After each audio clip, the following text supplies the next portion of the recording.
Good morning. So we are middle of learning chapter 299 of the Shulchan Aruch, Reish Tzadik Tes, and the laws all derive, of course, from our Gemara, which is why we're learning it.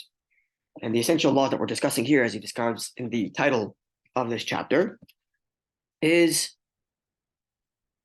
to neither eat, drink, or perform any work before reciting Havdalah. So this idea of not eating or drinking or doing work before one recites Havdalah began first and foremost with the issue of not eating beforehand, which we spent the first half of this chapter on, and the ways in which a person can extend Shabbos using his meal, and that way be technically eating before Havdalah, but only because his obligation for Havdalah hasn't landed upon him yet because he's extended the Shabbos, right? Then we discussed a person who ended Shabbos, but hadn't made Havdalah on the cup of wine yet. So he's extending it to Sunday, Monday, Tuesday, right? Which today is going to lead us to a discussion on further details about this, about a person extending Havdalah to be done on Sunday, Monday, Tuesday, other details and scenarios in which that happens, specifically because there's still the prohibition upon him that he may not eat until he does Havdalah, even though he's doing it on Sunday, Monday. So he technically is not allowed to be eating until then, which means if he was eating, well, first of all, when he wakes up in the morning, he's got to do it before he eats. B, if he's in the middle of eating, he's got to stop in the middle and make Havdalah, because there's still the prohibition against eating before making Havdalah. Some more details on that in the next few halachas, which is going to lead to farther the issue of doing work before Havdalah and the interplay between the Havdalah of Ma'ariv and Havdalah of the cup of wine. All of that is derived from the lines that we're learning in our Gemara now. So we're going to go through and conclude this chapter over the next few days. No, we're going to go through just the halacha. I hope it doesn't take us more than 2 days to finish this chapter. So halacha 10, halacha yud. So we learned yesterday that if a person intentionally or unintentionally forgets to make Havdalah on Saturday night, which is the primary time of his obligation, he's to do so as soon as he remembers or realizes he's supposed to make Havdalah. And he should do so before he eats the next item after he remembers that he's supposed to make Havdalah. So if he's in the middle of eating, stop where you are. If you're waking up in the morning, do Havdalah before you eat. Okay, so Mishim Mis'anav Gimel Yom and Gimel Leilos, Melem Lotzei Shabbos Ve'elach. So a person is going to be fasting from Saturday night, from the shop when Shabbos is over, all the way until Tuesday night, 3 days and 3 nights, Sunday, Monday, and Tuesday. For whatever reason, he's a man living a very ascetic lifestyle. And let's say he's drinking water, I think, right? Remember we said you're allowed to drink water before Havdalah. So let's say he's drinking water, which will make it more easier to survive, but he's not eating anything. And he's certainly not drinking any wine. And by the time he's done his fasting, the obligation for Havdalah is gone, because it's Tuesday night already. What's his purpose for fasting? I don't know. He's living an ascetic lifestyle. He's in his mind, this is his advanced teshuvah. I shouldn't say in his mind. I'm making it sound facetious, but certainly there was a time when Jews would do this, when they would self-impose these kinds of ascetic behaviors and as a way of doing teshuvah. Today, as a rule, we discourage this, considering that, for better or for worse, when we fast, it doesn't necessarily bring us to higher focus and spirituality. It just makes us more grouchy and make us more hungry, which is the antithesis of what you're trying to achieve. But in the old day, it was the case that people would fast, and that would help them focus on higher spiritual achievements rather than on their materialistic desires. Today it has the opposite effect. But let's just say someone's on that level and he's fasting for 3 days. So by the time he's done fasting, Havdalah obligation is gone because it's Tuesday night already. So what should you do? Says the Alter Rebbe, Yishma Havdalah ma'acherem. Listen to someone else make Havdalah. Yeah. So if he's fasting on his own, let's say he's fasting 1 day. Okay, so there's no issue with making Havdalah later. He already did, let's say, Havdalah in his Ma'ariv. He's not allowed to eat until he makes Havdalah in the cup, which he isn't because he's fasting anyway. So make Havdalah when you're done your fast on Sunday, whatever. But if it's 3 days, then by the time he's done fasting, his obligation is gone, and therefore he should listen to someone else make Havdalah. Now, if there's no one about to make Havdalah for him, so he's really living an ascetic lifestyle. He's out in the woods somewhere and he's fasting for 3 days. So what does he do? So it says the Alter Rebbe, Yochel Havdil b'Shabbos. You can make Havdalah on Shabbos. Plag ha-mincha l'mayla. From Plag ha-mincha going onward. So just explain briefly.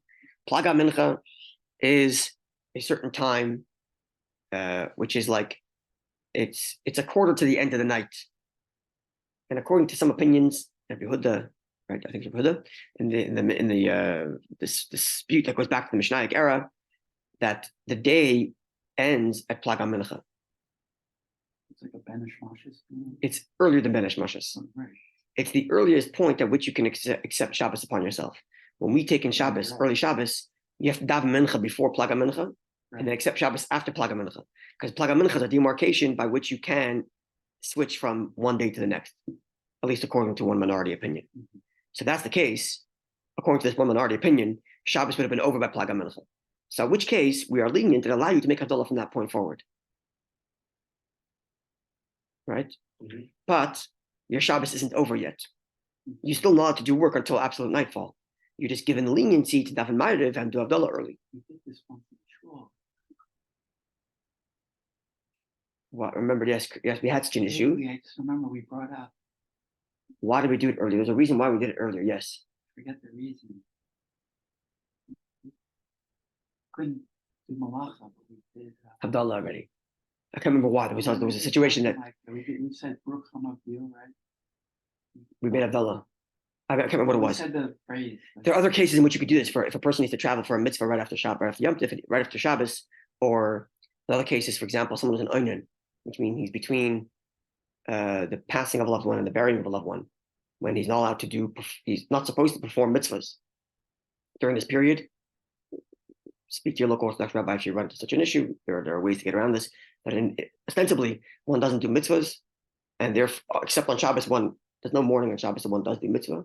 So once Shabbos is over, you can't make Havdalah. So this person make Havdalah on Shabbos before Shabbos is over. So likewise, this person, he's fasting for 3 days, no one to make Havdalah for him, so he makes Havdalah himself before Shabbos is over, and he does so without B'samim, because the B'samim is to revive the neshama that lost the Shabbos. He's still in Shabbos. And without a candle, because he's not allowed to light candle on Shabbos. The lishtis makos, and then he could drink his cup of wine. The achakach, and after he drank his cup of wine, the kabbalah of tainus, he accepts upon himself a fast that he's going to be beginning on Saturday night. Yeah, Laila, and then once night hits, yivarach al nerv some of he can make a bracha on the candle and the besamim without a cup once Shabbos is over. Because why not? Because as we've been learning, the besamim and the candle aren't related necessarily to the Havdalah on the cup, which is why if you're doing Havdalah on Sunday, you don't include the Havdalah and the candle and the besamim. So here too, the person who's making Havdalah on Shabbos, as soon as Shabbos is over, he can make the bracha on the candle and the besamim. Right. Likewise, he can make Havdalah while he can daven Ma'ariv while it's still day before he makes Havdalah. So long as he remembers later at night to say the Shema again, because he said Shema early, considering he daven Ma'ariv early. So the Gemara is explained in chapter 293 the laws around this. Yeah. Okay. Yes, Plag ha-mincha, Ma'ariv, Havdalah, no candle besamim. Yom Tov is over. He accepts upon himself the fast the next day. He drinks his wine, accepts upon himself the fast, and then Shabbos is over, and he does Havdalah and he does besamim and candle. That's right. And then says Shema later. Yeah. Correct. But if a person is only fasting 2 days, so Saturday night till Monday night, let's say, obviously he should not make Havdalah on Shabbos while it's still day. He can make Havdalah on Monday night when he's finished his fast, because he's anyways not violating any issues. We learned before from the Rebbe in the footnote there that those 3 days, the Havdalah of obligation still extends. It's not just a makeup that he's making up for missed Havdalah from Saturday night, but that the Havdalah obligation exists for all those 3 days. So why not do it on Monday night? There's no violation of any issue, any principle. He's not eating before his Havdalah because he's fasting. So why not do it on Monday night? It's more important to not bring out Shabbos earlier than to extend. Correct. Havdalah. That's right. Even though you're not allowed to do Malachi, you do Havdalah. Even though maybe but it's still. That's correct. Start bringing out Shabbos. Yeah. Okay, now what happens on an interesting scenario? Yud Aleph. A person is fasting 2 days and 2 nights, starting from Saturday night all the way till Monday night. But the Lefnei Rosh Hashanah, it's the 2 days before Rosh Hashanah. So we're going with this idea that this person is fasting for ascetic teshuvah purposes. So he's doing so before Rosh Hashanah. Now, Rosh Hashanah b'yom Gimel. So now Rosh Hashanah falls on day 3, Tuesday. So Rosh Hashanah is Monday night and Tuesday. So he's fasting Saturday night, Sunday, Monday, and then Monday evening is Rosh Hashanah. So when does he do his Havdalah? So says the Alter Rebbe, Lo yamtim ala Havdal, he should not wait and postpone his Havdalah ad Motzei Yom Beis until the end of day 2, Tuesday night. No, sorry. Yes, Monday night. Monday night. Shulchan Rosh Hashanah, which is the night of Rosh Hashanah. Why? Because now he has an obligation for Kiddush and Havdalah. Havdalah from Shabbos 2 days ago, and Kiddush now for Rosh Hashanah. And then the Fishi Tzarech Yomer Yak Nahaz Al Kois Echad. He'll be required to do the Yak, not the Yak Nahaz, Yak Haz. That's interesting. Yain Kiddush Havdalah and Zman. No Ner. He's not doing candle because the candle's only on Motzei Shabbos. It's already not Motzei Shabbos anymore. Candle's only Saturday night. But he has to do the Yain Kiddush Havdalah and Zman.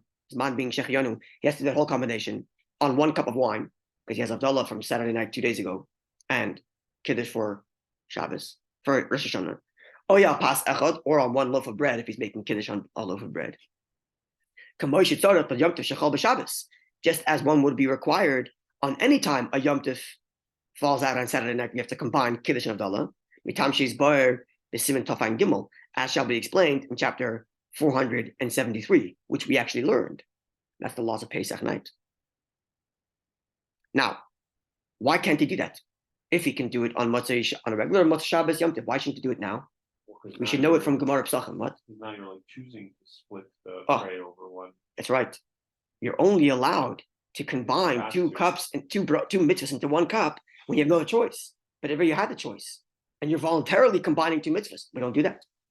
And this is, even if he has more wine. Correct. Even though he has, exactly. Even if he has exactly. And he says, the yesh bezeh mishum iser. There is a prohibition here. Shein oimrim beis kedushas al kais echad. One should refrain from combining 2 holy items, 2 mitzvahs into 1 cup. Shekiddush Yom Tov kedusha b'fnei asmain. The holiness and sanctity of making kiddush for Yom Tov, Rosh Hashanah in this case, is an independent holy item. The ein la'inyan la'avdalas Motzei Shabbos shel, and it's not necessarily linked to the Motzei Shabbos that came from weekday 2 days ago. Right?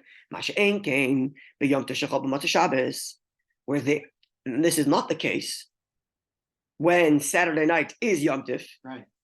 Shemaskirin to Yom Tov Gam Havdalah, where there you do combine the Kiddush of Yom Tov in your Havdalah. Shemavdilim being Kodesh to Kodesh, because over there, what do you say?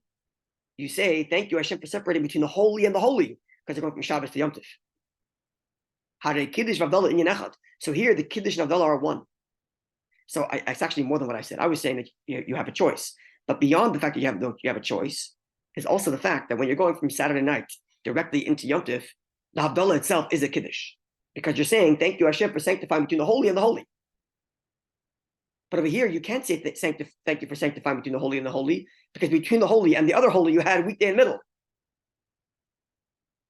Between the first holy Shabbos, 2 days ago, you had 2 days of weekday. And if it says, but over here, where you have to make Havdalah going from the holy to the weekday, because you had 2 days of weekday, it's not linked to Kiddush. So it's more than what I was saying. It's not simply that you have the choice and you're voluntarily combining 2 holinesses. But actually, the 2 holinesses aren't even linked. Usually they're linked. There's a shtickle Kiddush here. It's a big Kiddush here because, I'll tell you what the Kiddush here is. When you learn the Gemara alone, without this, when the Gemara says that the reason why you're allowed to combine Kiddush and Havdalah together is because Kiddush and Havdalah have a shared holiness. What's the logic there? Well, because both Kiddush and Havdalah thank Hashem for separating between the holy and the mundane. Here the Alter Rebbe is saying no. Specifically, a Havdalah that goes from Yom Tov to Shabbos is linked to Kiddush. Because the Havdalah that goes from Matzah Shabbos to Matzah Yom Tov to Shabbos, you say, thank you for separating between the holy and the holy. And that's why it's connected to the Kiddush. Because even in the Havdalah, you're declaring the holiness of Yom Tov. Follow? But over here, where you're not separating between the holy and the holy, you're separating between the holy and the mundane from 2 days ago. That kind of Havdalah is not linked to Kiddush of Rosh Hashanah. So shtickle, it's a more nuanced reading of the Gemara, which means not every Kiddush and Havdalah are combined. It's only a Havdalah, which itself declares the holiness of the next day that's linked to the Kiddush. So it has to be Havdalah that goes directly into a Shabbos. Yeah, it's right. Only a Yom Tov that goes directly into Shabbos, in which the Havdalah itself declares the holiness of Shabbos. Thank you for separating between the holiness, the holy and the holy. I'm sorry. The Havdalah of Shabbos declares the holiness of Yom Tov, because you say thank you for separating between the holy and the holy. The holy of Shabbos and the holy of Yom Tov. And therefore the Havdalah itself combines Kiddush in it.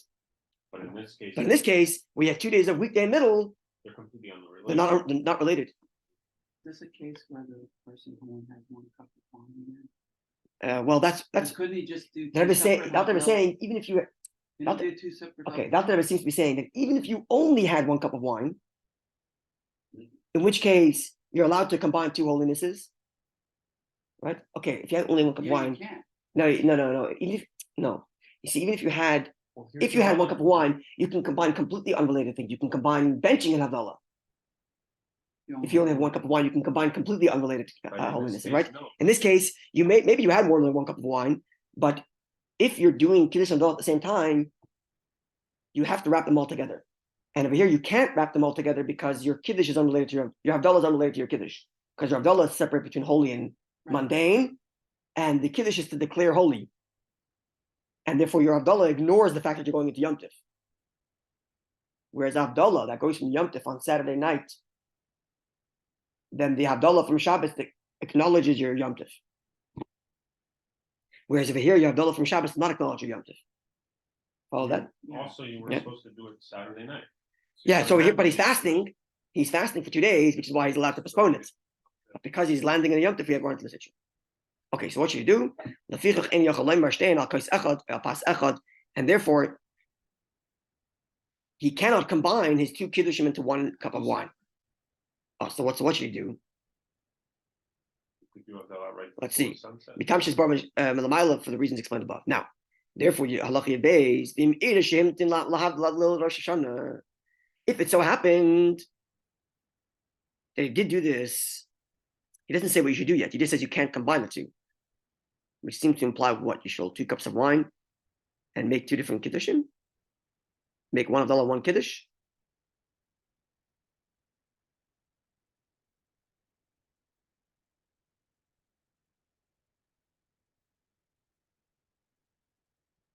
Okay, let's see what he says in your days. So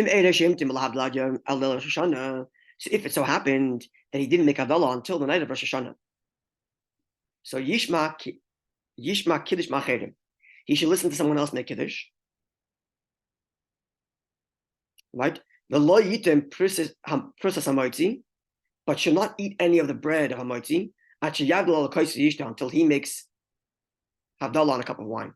It's regular Havdalah. Yeah. Not the one So he cannot make Kiddush, because once he makes Kiddush, he has to combine with Havdalah, and he can't do that. So listen to someone else make Kiddush, fulfill his obligation that way, and then take a cup of wine, make your own Havdalah, and then eat Hamoitzi. Now you have to do it that way, because you're not allowed to eat anything before Havdalah. And he also not allowed to eat anything before making Kiddush. And he's also not allowed to make Kiddush, because if he makes Kiddush, he has to then make Havdalah, which he can't do. So listen to Kiddush, make Havdalah, eat Hamoitzi. Then he can make Hamoitzi, and eat right away. He also has to make Hamoitzi and eat right away, so that his Kiddush that you heard from the other guy is in the same place of his meal that he's eating. Because your Kiddush has to be in the place of a meal. So you have to listen to someone's Kiddush, make Havdalah, eat your Hamoitzi right away. At that place. Yeah. Now, even if the people, the others, which he listened to their Kiddush, the people who made Kiddush for him, Kitchu ala pas, they made Kiddush on bread. And by doing so, they fulfilled his obligation even for the obligation to make the bracha hamoitzi. Nonetheless, he's left to make his own hamoitzi afterwards. Because he made a separation between the bracha hamoitzi that he heard from them from the Kiddush and his actual eating. He made a separation with the Havdalah that he makes in a cup. Even though by answering amen to their hamoitzi, he fulfills obligation for Kiddush, the mashatomu hema passed because they ate from the bread, because they ate from the bread. Even though he didn't eat from the bread yet. But nonetheless, because as far as the eating of the bread goes, there's a separation between his eating and the bracha. And therefore, the fact that they ate the bread doesn't help him from not making a bracha moitzi over eating unless he ate right away. And because he's not eating right away, does he wash? He makes. That So he would wash, yeah. But he'd have to wash again. So actually, he probably. The first time He probably washes. Actually, doesn't wash. He just says amen. he actually washes probably. Because to be yotze. I'm gonna say he washes before they even make Kiddush. Just like they wash before Kiddush. Right. Which means from the time when he washes until he eats his bread, while he's making Havdalah in the middle, he has to be careful not to touch any part of his body that would invalidate his washing. That's going to be my guess here. Because there's a separation now when you have to wash again. But there's no separation. The separation of washing is only a question of whether he wasn't careful to not touch certain parts of the body that would render his washing invalid. But if he's careful to make sure that he doesn't touch that part of his body, which presumably he would be because the entire time he's engaged in mitzvah. He washes his hands for hamoitzi, listens to their hamoitzi, which is Kiddush, then makes Havdalah, and then makes hamoitzi and eats the bread. So throughout this entire time, he's careful not to touch any part of his body that would render his washing invalid. I've seen people who wash again without bracha when they've spoken prior to. Okay, they do so without a bracha because they're doing so out of stringency because they stop paying attention to what their hands are doing, and maybe they're worried it's a worry they may have touched some part of the body. Sorry? It's still all tied to the. Yeah, it all has to do with whether you've diverted your attention from the fact that you're going to be eating. If you've diverted your attention, then maybe your hand touched, and therefore the principle in halacha is hayadayim maskani same. Your hands are busy. So unless you're paying attention to make sure your hands aren't touching something that shouldn't, we assume your hands may have. And maybe that's the reason why to wash again. Okay. A little bit more. Hamav Yud Gimel. Now we get into the halacha of, which is also comes from our. Yeah. Because the last scenario was asking what if he doesn't have someone to listen to or something. In this case, he doesn't say that. Doesn't say that. Okay, so if you have no one to listen to between now and Rosh Hashanah, you probably make Havdalah before Shabbos is out. I'm assuming, like I did before. Yeah. So, yeah, from Plag HaMincha you can make Havdalah. Your Shabbos isn't over until Shabbos ends, but you can make Havdalah from Plag HaMincha onward. When you do it without a candle, obviously. Without a candle, without psalmim, and then as soon as Shabbos is over, you do candle of psalmim. Okay, so even though these halachas aren't so relevant, but they still have practical application in other ways. Like it helps us understand a little bit the structure of these things. Okay, a little bit further. Let's go. So the halacha continues. So again, I don't want to spend too much time. So I'm hoping. Okay, maybe I'll take a snap. Yeah, no problem. Okay, so I'm hoping one more day on this chapter. So the next part of this also comes from our Gemara. The next section is someone who makes Havdalah and then eats right away. He's eating a meal directly from his Havdalah. So Kiddush requires the meal, but Havdalah doesn't require a meal. But this guy is doing a meal right afterwards. So to what degree can he link his Havdalah to his meal, and what does he have to do if he wants to do so? So, Havdalah yayin, one who makes Havdalah on a cup of wine, halacha Yud Gimel, 13, miyad, and would like to partake of a meal right away. If the cup of the bracha that he made over the wine of Havdalah, whether or not that exempts him of the bracha on wine that he will make in the middle of his meal, please look up chapter 174. And there, in this bar, it's explained, when a person is required to do an after bracha after his Havdalah, before he eats. ben chu yayin, ben chu shar mashkin, whether he's making Havdalah on wine or other drinks. So we have to look that up. In footnote 60, he gives us a brief synopsis. So let's read it quickly. Footnote 60. When a person recites Havdalah at his table, i.e. close to his meal, in the place where he will eat the meal, it is necessary for him to recite a blessing on the wine that he will drink during the meal. Sorry, it is not necessary because he made a geffen right there at the meal.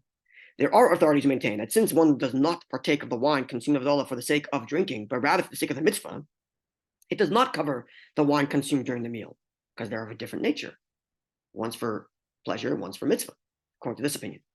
Unless he recited Havdalah at the table at which he will eat his meal, i.e., he established a setting for himself for a meal at the table or after he washed his hands for the meal. So there we go. So one opinion says if it's at the same table, your bracha extends. The other opinion says no. It only extends if you literally had your table set when you're making Havdalah.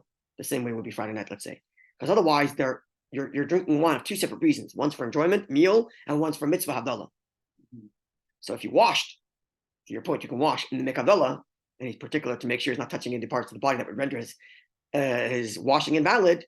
Then it's as if he started his meal with the Havdalah, and then the wine, the bracha can extend.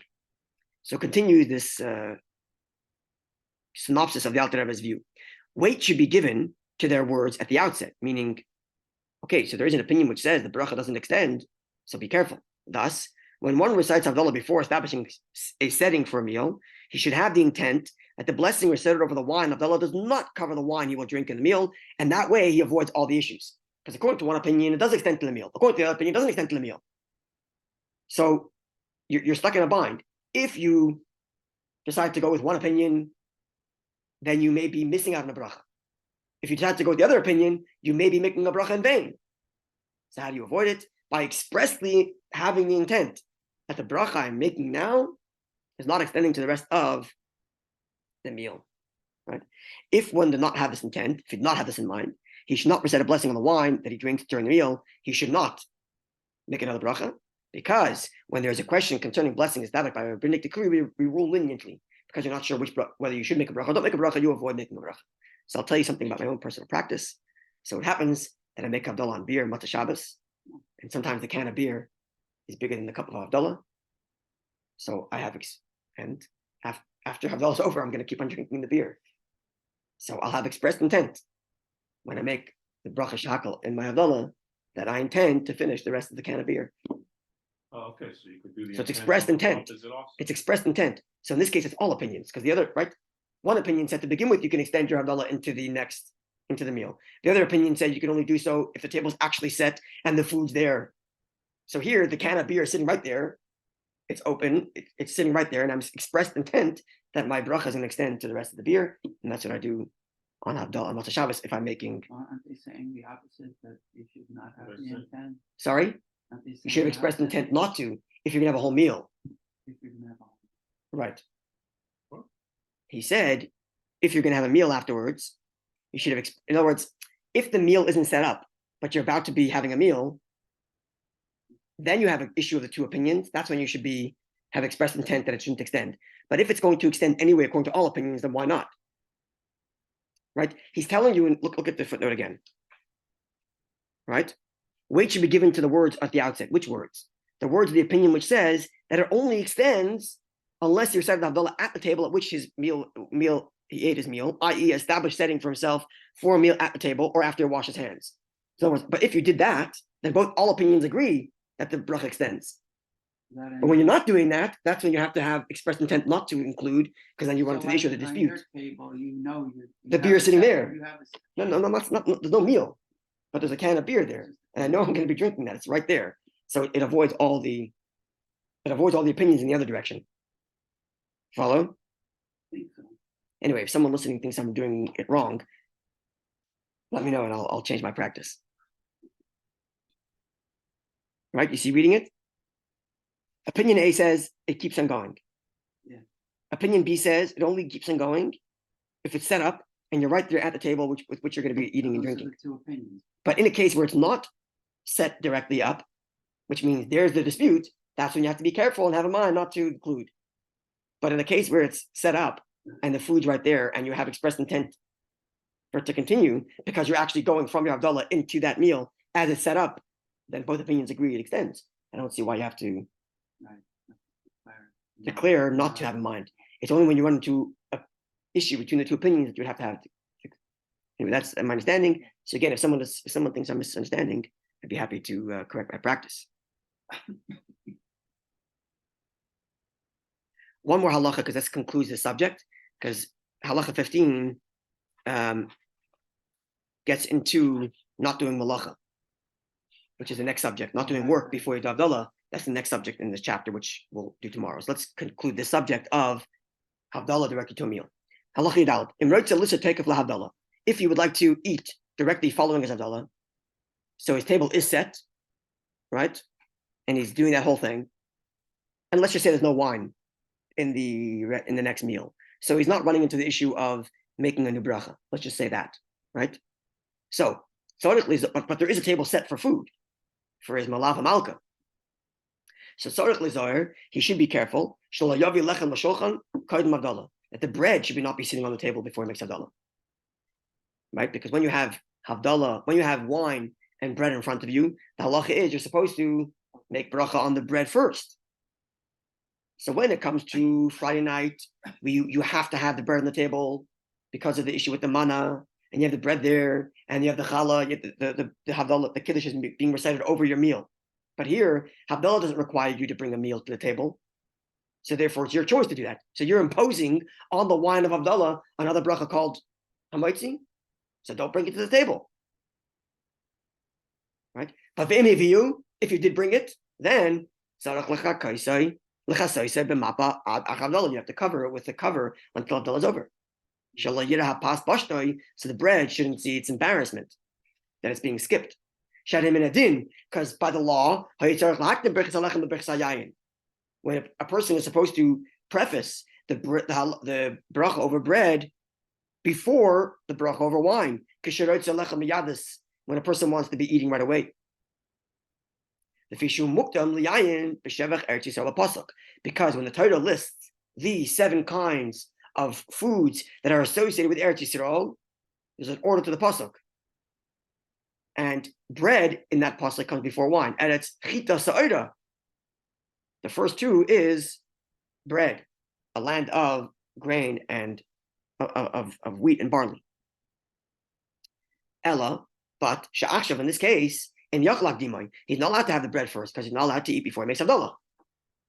And therefore, this is embarrassing to the bread. And therefore, you must cover it.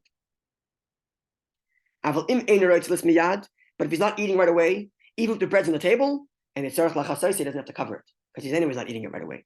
It's only when he wants to eat both of them right away that he has to choose the bread first. And if that's the case, he's got to cover the bread. But of course, best case scenario, don't put the bread on the table at all until you're done Havdalah. Okay, so this concludes all the halachas of what did we cover today? We covered today, number 1, this kind of ascetic person who's fasting, Moed Soy Shabbos, and what he does in terms of Havdalah when he's done fasting. And we also learned new details about the combination of Havdalah and Kiddush, in that the relationship between the Havdalah and Kiddush is only when the Havdalah itself declares the sanctity of the Kiddush,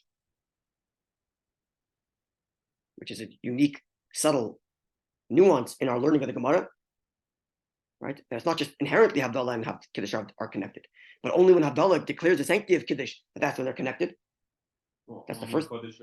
That's right, which means a regular Havdalah is not. Yeah. And number 2, we learned about how a person should practice when a person is going from Havdalah to a meal, which basically means really a person should separate his Havdalah from his meal. But if he's combining it, number 1, he runs into the question of whether the bracha he makes on the wine of Havdalah extends to the wine of his meal. And it only extends, according to both opinions, if the table is really set up and he already began his meal by washing or something, and then it extends. Otherwise, if it didn't really start, he should have in mind that the wine does not cover his wine at the table because the meal is not fully connected. And number 2, if he shouldn't set up his table with bread because that's embarrassing to the bread. But if he did, and you're planning on eating right away, cover the bread. Okay, so we learned so far today, and God willing, tomorrow we will get to extending Shabbos and in terms of not doing any work after Shabbos is out, technically, but you haven't ended Shabbos yet. Did you make Havdalah in Ma'ariv? Did you not make Havdalah in Ma'ariv? And what the Baruch HaMavdil is, that we'll get to, God willing, tomorrow, and then we'll get back to our Gemara. Have a wonderful day, Yidden. It's just because when we did that special case, Which case? when we were, having to say Havdalah before Shabbos was out. Yeah. Sure. Because it was a curfew imposed maybe by the Maybe. city. I don't remember what it was. Home from prior to nightfall. We couldn't do Mara Maybe that's what it was, yeah. because Oh, it was a curfew. it was a I curfew. don't remember. I don't remember.